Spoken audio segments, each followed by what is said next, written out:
Juzi niliuliza jamaa mwingine, sasa wewe umekuwa uongozi 50 years. Wewe barabara ya kwenda kwako ni ya vumbi.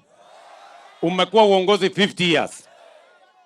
Kama una akili ya kupanga barabara ya kwenda kwako, utakujaje kupanga uwe na akili ya kupanga barabara za kwenda kwa Wakenya hii ingine? Si ndio? Ati amejitetea. Mnajua vile amejitetea? Amesema hapana, sio 50 years, ni 40. Sasa mimi nataka nimuulize huyo jamaa. Okay, wacha niseme nilikosea kusema 50. Pengine ni 40. Hiyo umesema. Si ndio? Sasa nikuulize tena. In 40 years haujajenga barabara ya kwenda kwako.